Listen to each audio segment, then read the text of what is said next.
morning. Many thanks for joining us on Daybreak Sports this lovely Thursday morning.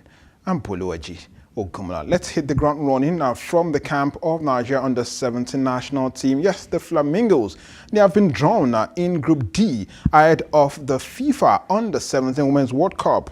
The draw, which was held in Rabat, Morocco yesterday, saw the Flamingos drawn in Group D alongside Canada, France and Samoa. Now, for the very first time, 24 countries will take part in the tournament, which is in the 9th edition. And of course, since the competition was launched in New Zealand 17 years ago. Let's take a look at the groups one after the other. We've got in Group A, Morocco, Brazil, Italy, and Costa Rica. In Group B, we've got Korea, DPR, Mexico, Cameroon, Netherlands. Group C has United States of America, Ecuador, China, and Norway. Group D has Nigeria, Canada, France, and Samoa. Group E has Spain, Colombia, Korea Republic, and Cote d'Ivoire. Group F has Japan, New Zealand, Zambia, and Paraguay. And there you have them on your screen. Wish our girls all the very best. Don't forget, they were at the last festival, and of course it was a way to prepare them for this World Cup. Away from there, let me inform you that the Football Federation of Nigeria has given kudos to His Excellency Governor Delap of Ogun State for showering players and officials of Nigeria's senior female team, that's the Falcons and the Cameroonian counterpart, with monetary gifts following the two teams' international friendly match played in Abeokuta on Tuesday. You recall that Nigeria Super Falcons swept past Cameroon in the encounter, courtesy of a brace from Captain Rashidat Ajibade. Now, after the match, a very delighted Governor of Ogun State, Prince Dapo Abiodun, showered the Super Falcons with the sum of 20 million naira, while also gifting the visitors, the Cameroonian counterpart, the sum of 10 million naira. NFF General Secretary Dr. Mohamed Sanusi praised the Governor of Ogun State, who is of course #1 citizen of the state, for this kind gesture, stating that such incentives constitute gestures of encouragement that propels athletes in various sports to give their very best and perform even better in subsequent outings. Nigeria will play in Group B of the 12th-team Women African Cup of Nations finals, holding in Morocco later next month, from the 5th of July to the 26th of July. And of course, they're in the same group alongside Tunisia, Botswana, and Algeria. All right, away from the Super Falcons, let's cross over to Europe this morning, where last night Portugal qualified for the finals of the UEFA Nations League after they came from behind to beat Germany 2-1. Liverpool-bound Florian Wirtz opened the scoring for the Germans, converting a clever pass from Joshua Kimmich. However, the Portuguese leveled after substitute CONCEICAO called home the equalizer in the 63rd minute of that encounter.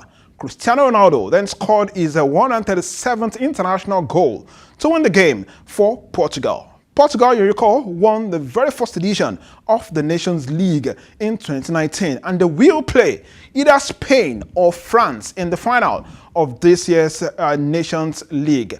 France and Spain will play the second semi-final in Stuttgart later tonight. And of course, the final of this year's Nations League will be played in Munich on Sunday. And we'll see if Portugal has what it takes, to go ahead and win the Nations League once again. Let's talk a bit of transfer, where Chelsea have completed the signing of striker Liam Delap from Ipswich Town for a sum of £30 million. The 22-year-old has signed a 6-year contract at Stamford Bridge after the Blues met his release clause at Ipswich. And of course, they activated the release clause following the relegation of Ipswich to the second tier of English football. Chelsea, we understand, will pay £20 million up front. And of course, Ipswich have negotiated a sell-on clause as part of the deal. Enzo Maresca's side saw off a competition from the likes of Manchester United, Newcastle United, and Everton to sign the England under-21 international.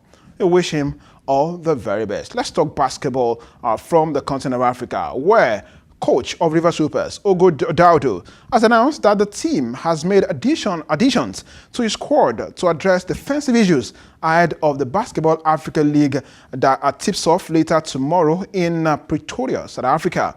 Well, according to the coach of the side, Ogo Daudu, The team's defensive problems were a major concern after finishing the Kalahari Conference with 2 defeats to Al Ittihad Alexandria. Now, to address this particular defensive issue, the team has brought in Ahmed Doumbia, a defensive-minded player from the French league, and also Chingai Garba, a Nigerian who plays in Rwanda. Let's quickly listen to the coach of River Supers, Ogodaudo, speaking yesterday ahead of the start of the Basketball Africa League finals. Very defensive-minded, and of course he's a beast also on offense.